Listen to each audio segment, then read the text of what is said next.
Muy buenas noches, bienvenidos a la hora clave. Buenas noches, Mati. Buenas noches, Manuel Felipe. Elecciones en Bolivia. Ahora También, ya, ¿están encima? Sí. Bolivia irá a elecciones presidenciales el 12 de octubre, en un cuadro electoral que parece asegurar la reelección de Evo Morales, quien según las encuestas podría alcanzar una cómoda victoria, apoyado en dos grandes ventajas, el ejercicio del poder y el uso de los recursos públicos. Aún así, Morales, candidato por el Movimiento al Socialismo, deberá enfrentarse al empresario Samuel Doria Medina de la Unidad Democrática, el expresidente Jorge Quiroga del Partido Demócrata Cristiano, el exalcalde de La Paz, Juan del Granado del Movimiento Sin Miedo, y también se va a enfrentar al líder indígena de la Amazonía, Fernando Vargas del Partido Verde. Uno de los más recientes sondeos revela que Morales es el favorito para las elecciones con 54% de intención de voto, seguido a distancia por Doria Medina con 14%, Quiroga 7%, Del Granado 3% y Vargas 1%. Evo Morales está realmente consolidado en el poder, ha sido una estrategia política muy astuta, le han favorecido algunos otros elementos, o otras circunstancias, mejor dicho, como el hecho de que la economía ha repuntado. Bolivia está teniendo un crecimiento, aunque de un dígito 6%, el cual es significativo para un país, sobre todo para un país en el sur del continente, ¿no? Y se ha mostrado, digamos, mucho más receptivo, o ha habido una mejor relación entre el presidente y la clase media. O sea, independientemente de la retórica sobre las reivindicaciones, sobre todo lo que tiene que ver con el empoderamiento de los colectivos indios y todo aquello, ¿no? Aquí ha habido un acercamiento significativo con otros sectores de la sociedad que le han permitido claramente no solo consolidarse en el poder, sino mantenerse dentro de la preferencia electoral. Lo otro que yo estimo esté pasando allí es que la oposición no termina de entender el juego político en Bolivia y por distintas causas no se estructura como una plataforma única o una plataforma alternativa de gobierno, ¿vale? O sea, no, incluso si tú sumas un poco la intención de voto, que hayas son 6 candidatos en total, de los 5 adversarios que pueda tener Morales, ni siquiera así pueden llegar a hacerle, o sea, a estar medianamente cerca de sus posibilidades de reelección. Vale, esto se debe a distintos motivos, o sea, ciertamente la estructura política de Bolivia históricamente ha sido una estructura bastante vulnerable. En el siglo XX estuvo sujeto a muchas idas y venidas, gobiernos caían o eran tumbados o volvían y todo aquello. Hoy por hoy Evo Morales ha logrado remontar esa situación y pareciera estar cómodo en el poder. Hasta el momento, Morales no ha mantenido un enfrentamiento dialéctico con otros aspirantes a la presidencia ni con los líderes de la oposición. De hecho, no participó en el único debate que se realizó antes de la cita electoral el pasado 28 de septiembre. En un contexto de altos niveles de aprobación, una oposición fragmentada y la bonanza económica prevalecen como las condiciones para la sucesión. Además, todo esto se corona con una economía que desde el 2009 encontró la estabilidad primero y altos niveles de crecimiento después, superiores al 4% desde hace un quinquenio. Y además el Fondo Monetario Internacional pronostica un crecimiento del 5.4% para la economía de Bolivia este año, gracias a las exportaciones de hidrocarburos y un moderado impulso fiscal, tras registrar un crecimiento de 6.7% en el 2013. De todos modos, las fechas señaladas por el Tribunal Supremo Electoral van a permitir un margen de tiempo a fin de que en caso de que ningún candidato logre la mayoría absoluta del 50+1 del total de votos, se proceda a una segunda vuelta el 7 de diciembre. Mientras que en caso similar, entre los candidatos al Parlamento, el desempate está fijado para el 9 de noviembre, porque además los bolivianos deberán escoger a los miembros de la Cámara de Diputados y a los integrantes del Senado. Este sistema se aplicará por primera vez en Bolivia, luego de una larga historia de designaciones del presidente de la República por el Parlamento entre los candidatos más votados, mediante acuerdos previos entre los principales partidos políticos. ¿Qué saben y cómo valorarán los venezolanos los resultados de las elecciones en Bolivia? Vamos a consultar a la calle y al regreso estaremos conversando con la politóloga Carolina Abrucci. Bueno, por el bien de Bolivia, por un gobierno popular antiimperialista, Evo Morales debe ser reelecto. Por lo menos te puedo decir que lo ha hecho muy bien hasta ahora y ha sido un digno representante de Latinoamérica. De verdad que no tengo conocimiento de eso. No estoy al tanto de la situación de política del país y no sé cómo ha sido la gestión de él para opinar. considero que sí, ¿oíste? Porque el gobierno de él, lo poco que he leído, él ha realizado unos pequeños logros allá en su país también. Él ha sido un buen presidente para Bolivia, porque tanto como su discípulo Chávez, su aliado con Chávez, se ha ido fortaleciendo más su país.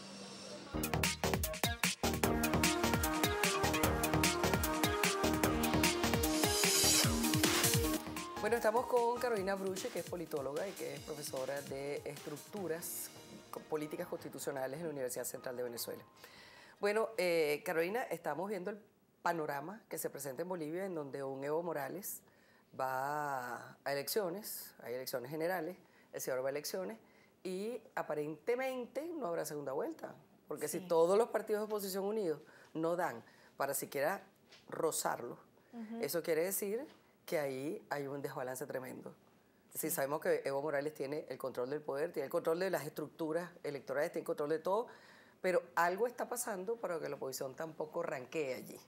Sí. ¿No te parece que en el caso de Bolívar hay que hablar un poco más de la oposición que de Evo Morales? Es decir, está claro lo que está pasando con Evo Morales. ¿Qué pasa con la oposición? Bueno, yo creo que allí pues no se pudo llegar a un acuerdo, si lo comparamos con el caso venezolano, ¿no? Que la mesa de la unidad venezolana ha dado tanto de qué hablar, pues es un espacio donde visiones muy distintas confluyen y se han unido, poniendo por encima pues lo que es la preservación de la democracia y de la libertad, a pesar de las diferencias en materia política, si se quiere.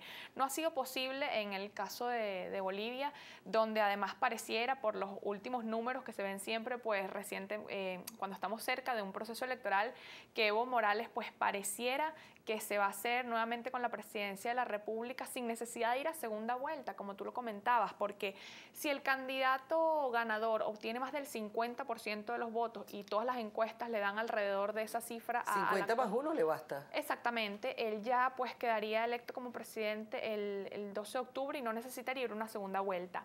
O hay una segunda posibilidad, que es que obtenga más del 40% de los votos y una diferencia mayor del 10% con respecto al segundo candidato que llegue en esta contienda. Y pues como vemos en los números, el que le sigue es Samuel Doria y no llega al 15%. Entonces pareciera ser que Evo Morales no va a tener necesidad de ir a una segunda vuelta el 7 de diciembre y que el 12 de octubre pues se convertirá nuevamente en el presidente del Estado Plurinacional de Bolivia, ¿no? Yo creo que allí pues hay diferencias amplísimas dentro de la oposición. Tenemos 4 candidatos aparte del actual presidente y vemos que un Samuel Doria o un Jorge Quiroga difícilmente pueden ponerse de acuerdo con un Juan del Granado, quien fue además alcalde de La Paz y que se refiere a estos dos candidatos como una partidocracia privatizadora y corrupta. Es decir, no hay allí un punto posible de encuentro entre lo que es una oposición al MAS, que hay que decirlo, Evo Morales y su partido tiene una oposición a la derecha, pero también tiene una oposición a la izquierda. Y yo creo que eso hace difícil que se puedan sentar en un acuerdo y por eso es que los 4 candidatos pues se postulan a la presidencia, aún sabiendo que es difícil que logren derrotar al actual presidente. Ahora, también hay algo interesante. Evo Morales, por lo que hemos escuchado y por lo que hemos venido viendo, es un presidente que no se ha propuesto liquidar la economía, al contrario, se está viendo un cierto crecimiento y por otro lado tampoco la ha emprendido contra la clase media, o sea, tampoco ha satanizado a la clase media ni a la gente que de alguna manera, aunque no comulgue con él, pues esté buscando mejorar, pues. Sí, bueno, si vemos los indicadores para el 2013, el crecimiento es del 6.8%, es decir, los indicadores económicos en Bolivia muestran un crecimiento económico importante que yo creo que se ha logrado traducir en un beneficio de sectores que anteriormente no habían sido considerados por quienes estaban en el poder. Vemos también que un ministro de Economía, como Luis Arce, por ejemplo, habla de cuáles son los nuevos retos en este nuevo periodo del presidente Evo Morales y se habla de una industrialización, por ejemplo. Es decir, hay allí una idea de qué se va a hacer y cuál es el próximo paso, porque si bien es cierto que durante el primer mandato, bueno, en realidad es el segundo mandato de Evo Morales, ya digamos hay una consolidación del sueño del Estado indígena, de consolidar una nueva mayoría, de lograr una representación de la identidad de lo que es la mayoría de los bolivianos y digamos esa parte ideológica y sentimental de conexión con el pueblo, pues también ya en un tercer periodo habría que ir concretando buscando nuevos logros económicos, nuevos logros a nivel de indicadores que permitan una traducción en lo que es el bienestar de la población en general. Ahora, si bien es cierto que hay allí una consideración importante para la evolución y el progreso económico, también es cierto que hay que denunciar con mucha preocupación lo que es el atentado a la institucionalidad. Y yo creo que allí la propia candidatura de Evo Morales es polémica, porque es la tercera y la Constitución del 2009, en la cual se da la refundación del Estado. Aprobada por ellos mismos. Aprobada por él mismo, se habla solamente de una reelección. Es más, hay una Solo cláusula... permite 2 periodos constitucionales consecutivos. Exactamente. Y el Tribunal Constitucional, el Tribunal Supremo, sí, allá, pues el organismo allá, pues avala esta tercera ronda de Evo Morales. Aún cuando la propia Constitución diciendo contempla... que el primer periodo no vale. Claro, y hay una cláusula en la propia Constitución que contempla que el periodo anterior, el primer periodo de Evo Morales, sí debe ser contemplado. ¿Cuál es el argumento que ellos dan? Que al haber convocado elecciones anticipadas y no tratarse de un mandato culminado, este sería el segundo mandato completo y por lo tanto hay una sola reelección que sería la que viene. Exacto. Entonces allí hay un elemento preocupante porque tú ves como un tribunal constitucional hace una evaluación, una interpretación de la Carta Magna acomodaticia, pues para poder favorecer y hacer posible una nueva candidatura de Evo Morales. Entonces es el problema que vemos lamentablemente pues en América Latina con la debilidad de instituciones y el arraigado y fuerte personalismo, ¿no? Que lo vemos como hablábamos cuando hacíamos la crítica de la oposición en este caso, no son partidos sólidos. Ninguno de esos partidos tiene más de 10 años, son liderazgos muchas veces agotados, en un caso tercera candidatura presidencial, en otro caso segunda candidatura presidencial, y son liderazgos que giran en torno a una persona. Incluso en el caso del propio Evo Morales lo vemos así, porque el MAS no es un partido sólido. Evo Morales se ha valido mucho del apoyo de los movimientos sociales. Entonces allí él tiene un elemento a favor porque tiene un liderazgo carismático que de alguna manera le permite el apoyo de la población, pero vemos que hay un sistema débil de partidos políticos y yo creo que eso no es sano para ninguna democracia. Claro, es que entre la debilidad de la oposición y también la debilidad institucional y todo este control absoluto que tiene el gobierno de Evo Morales sobre los factores institucionales, pues evidentemente es muy difícil determinar si realmente ese carisma se ha debilitado o no se ha debilitado. Todos los carismas llega un momento en que declinan también. Claro, bueno, vemos como el caso del propio Del Granado, que bueno, era partidario, era aliado de Evo Morales, y pues dentro de sus propios aliados existe ahora una oposición que bueno, hoy en día está del otro lado y que le hace frente, porque así como de los sectores de la derecha hay unas críticas, pues los sectores de la izquierda también dice que el proyecto se desvirtuó, que se ha convertido en más de lo mismo, que no toma en cuenta la realidad de la población mayoritaria, sino que lo que ha logrado es más bien revertir o buscar cambiar una élite por otra. Entonces vemos cómo allí también hay un elemento que se convierte en oposición desde sus propias filas, y yo creo que eso es parte quizá de las cosas, de los errores que se han venido cometiendo en el sentido del atentado contra la institucionalidad, ¿no? Claro, es que el exacerbado personalismo. Mientras la oposición no construye una opción, él está solo en el ring. Y el personalismo siempre va a ser el elemento que defina el apoyo social. Sí, allí habría que ver entonces si con este liderazgo, que vemos que a estas alturas todavía es abrumador, y que el momento histórico en el que presentó quizá un retroceso, que fue cuando habló de subir el precio de los combustibles, y o sea, él ha tenido momentos de baja, pero en este momento vuelve a presentar un alza precisamente, bueno, por sus propios méritos, pero también por una oposición que no logra fortalecer y que no logra renovar liderazgos y que no logra hacerle frente a un modelo político del cual quizá en alguna de las alternativas, como por ejemplo en la de Samuel Doria, uno pudiera encontrar elementos coincidentes, pero que lamentablemente hay un tema identitario. Evo Morales es el primer presidente indígena, es el que logró llegar al máximo punto de poder nacional, quizá, bueno, en representación, hay un elemento simbólico de una mayoría que no había sido considerada o que no se había sentido representada por alguien que fuera igual que la mayoría del pueblo boliviano, y ahí hay un elemento identitario que más que racional es de importante consideración, porque a veces cuando hacemos análisis político no lo tomamos en cuenta y la verdad es que tiene muchísimo peso. Muchas gracias, Carolina, por habernos acompañado en esta oportunidad. Vamos a hacer la pausa y regresamos.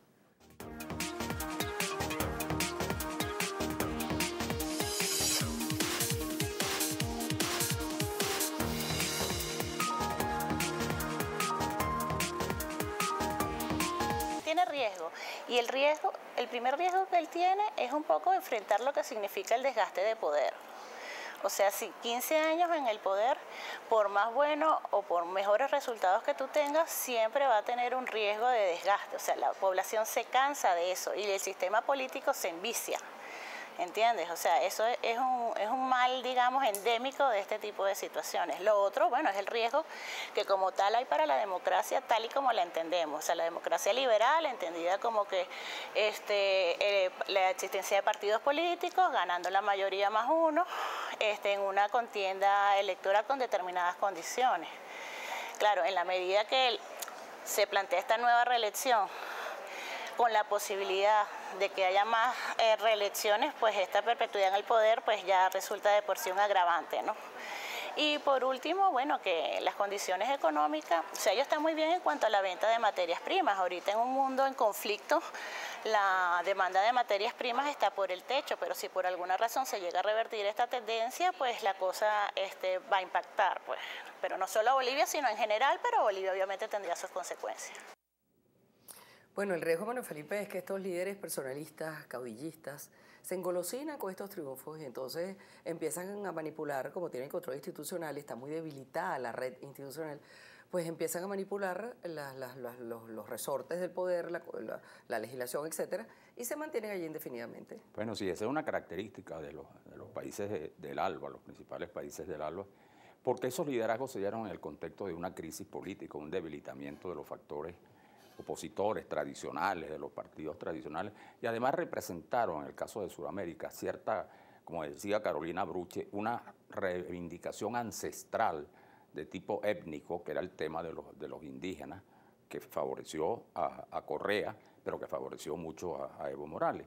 Y en consecuencia el riesgo, y lo que preocupa a los sectores de la oposición, ya descartada la victoria de Evo Morales, lo que preocupa es cómo lograr e impedir que esa votación se refleje en el Parlamento, para impedir justamente que con esa mayoría se puedan seguir aprobando, ¿no?, reformas, enmiendas constitucionales que prolonguen indefinidamente los gobiernos. Cosa que ocurrió también en Nicaragua con Daniel Ortega, también con Correa, bueno, y en Venezuela inicialmente también con Hugo Chávez, ¿no? Claro, porque es que fíjate, en la medida en que esta perspectiva de triunfo electoral de Evo Morales es tan fuerte y la oposición además se presenta tan débil, obviamente, ¿para dónde se orienta la economía del voto? Bueno, déjame darle todo el poder a Evo Morales. No existe en muchos de estos países, o yo diría que a lo mejor en ninguno, muy contadas excepciones, esa madurez de decir, bueno, vamos a balancear. Pero también hay que tomar en cuenta cómo ha sido el gobierno de Evo Morales, porque la gente suele colocar una etiqueta desde el exterior. Te dice, aquí está la reproducción del socialismo del siglo XXI, este es un gobierno comunista, ¿no? No exactamente en el caso de Evo. Pero Evo Morales se ha dicho mucho y se dijo por su lenguaje.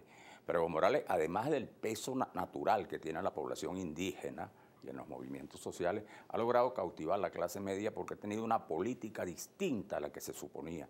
Fíjate que sus primeros años tuvo un conflicto con la llamada la media luna, que eran las provincias estas, de Santa Cruz, ¿no? De la Sierra y estas provincias donde sectores empresariales se enfrentaban. Ya esa conflictividad ha cesado y a Evo Morales se le reconoce como un presidente, bueno, con la legitimidad del caso. Entonces, y luego está el componente económico. No, el esfuerzo por hacer una economía próspera. Bolivia tiene hoy 15.000 millones de dólares en reservas, cuando, bueno, en Venezuela se calcula que tiene 21.000. Eso te da una indicación. Tiene la presencia de las exportaciones de hidrocarburos, son muy importantes. Entonces, y luego están lo que se ha planteado. Evo Morales ha dicho que se propone usar los recursos públicos para incentivar la producción y bajar las importaciones, que este es un dato importante.